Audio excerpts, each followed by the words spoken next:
well on their way to victory. Put your best cover guy on him and then change the coverages behind him throughout the game. Brackets, double, zone, man, you name it. Make sure he gets a lot of angles. It's a short one here, complete to his tight end. So 5 yards here, 5 on the play. And that'll bring up second down. And, Charles, you wonder about this defense coming in. I mean, look, it's no secret they're playing a team that's down on its luck right now. Losers of 5 straight. How does that change how you prepare for a game? Well, to me, the first thought is you just get after them early, right? Take away any chance of them building any confidence. But the second thing is you prepare a little bit differently. You've got to expect this team to take chances, go for it on 3rd and 4th downs, run a lot of trick plays, anything to try and break their losing streak. So you must stay alert and stay aware. Now, 4th quarter, certainly not enough time for a comeback, but nice to see them making use of the time remaining to try and make this one a little more respectable. Yeah, I think the ultimate goal, good execution, be crisp, be sharp, and find a way to put some points on the board to make this thing look just a little bit better. And now a throw on 1st down there, but it's incomplete.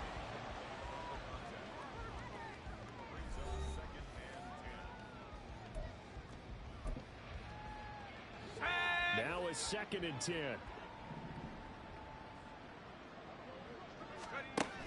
They'll look to throw again.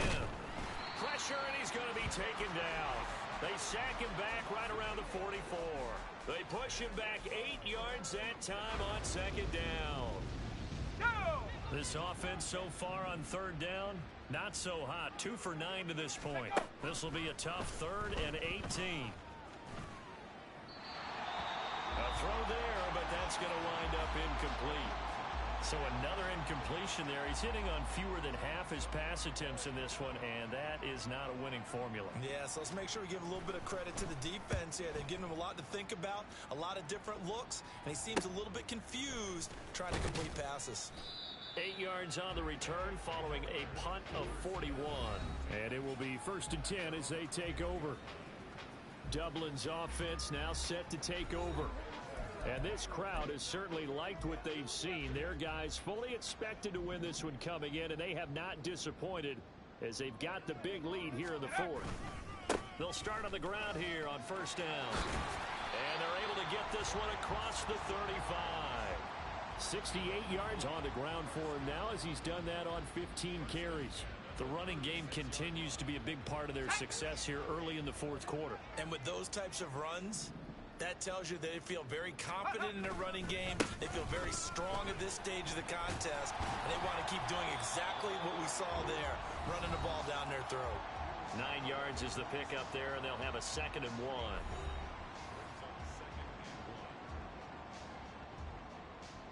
Here we go, set!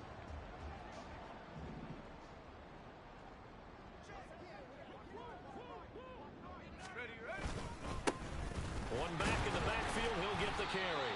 And he'll get it out to midfield. Looks like, yeah, they'll spot it right at midfield at the 50. A gain of 5, good enough for the 1st down.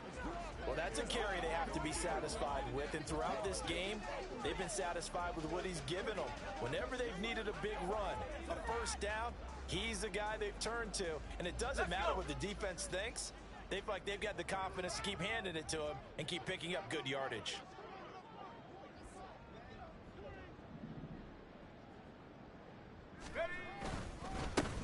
On 1st down, they'll go to the ground attack.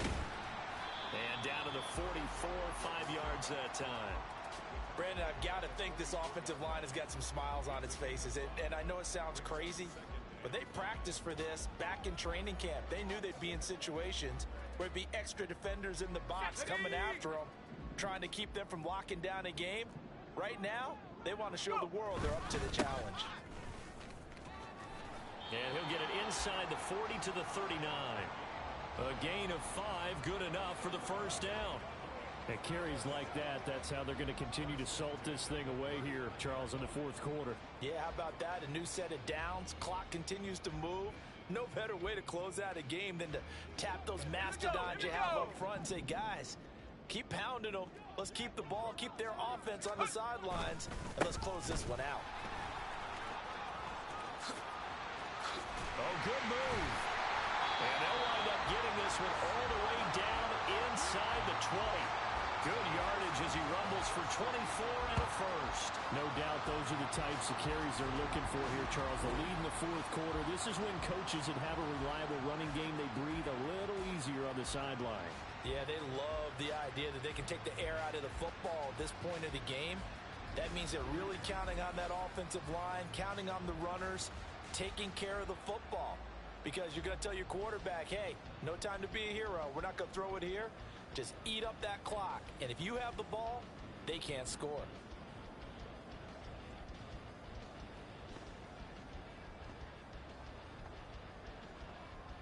Okay, ready? Coming up on the final 2.5 minutes. And boy, has it been fun to watch this offense operate. Quite the display, and now they look to polish it off. They'll try and run some clock here as they keep it on the ground. And all the way down inside the 5 to the 4. Holding offense. That's not good enough, man. Now the offense knew it. They were already starting to walk back as that one is accepted. Check go. One back in the backfield, he'll get the carry. And maybe a measure of revenge there. He's had his way in this one, but this time they get him behind the line. It's a loss of a yard there, and it's second down.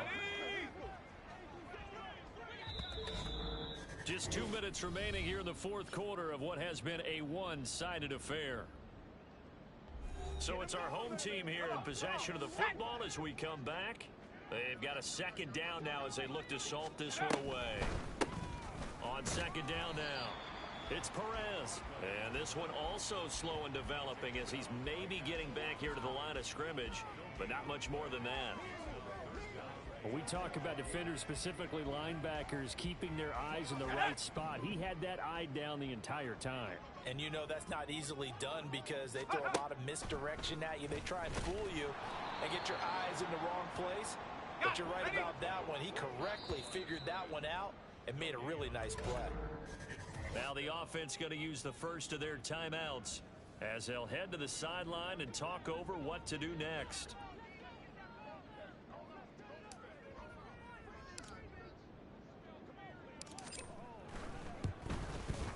And his kick is good. And that will extend their lead even further. Well, ultimately not really sure that they're going to need those 3 points, but they'll take the 3 and they pad that lead. Yeah, this one's already wrapped up, but you and I both know if you're an offensive coordinator, you never let up on the gas unless the head coach tells you to do so. And maybe you've actually clicked him off in your headset so you can keep calling plays and trying to add to this lead. Out is the kickoff unit as they run up and send this one away. Fights forward at the 20. And he's up past the 20 to the 22-yard line.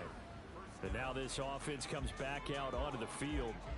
We certainly had a sense coming in here that these guys were in for a tough one on the road. That has been how this ball game has played out. They trail big as we continue on now here in this fourth quarter.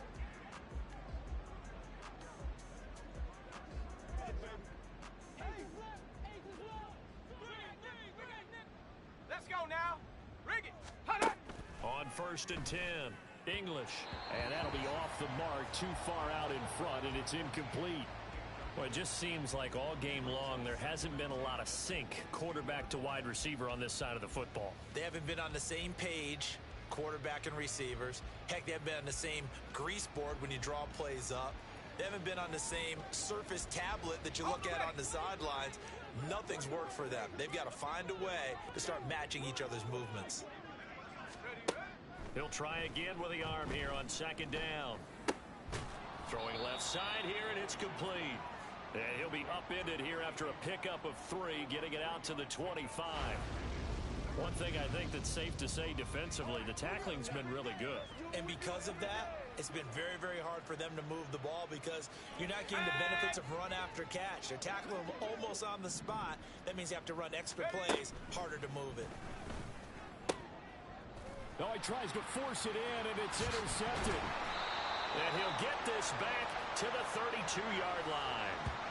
Yet another mistake after the interception there. Guys, you look up at the scoreboard, they just got to be thinking this one cannot get over fast enough. It certainly can't. And also what happens when you get this big of a deficit, You're supposed to make all the right throws, right? You're supposed to try and obviously get the ball to your own guys. But being down this big, you also take even more chances. And in this situation, that hasn't paid off for them at all. On the other sideline, jubilation and laughter. And a hard-working run here as he's got it inside the 20, down to the 17.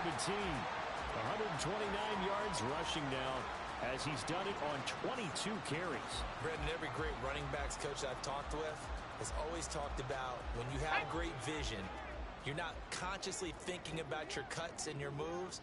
You're just doing them. And I think that's what we're seeing tonight. He's about run them into submission. You took the words right out of my mouth. I was just going to use that phrase. He has run them into submission. Wave the white flag. Give him 9 on the carry that time, and they're set up with a 2nd and 1.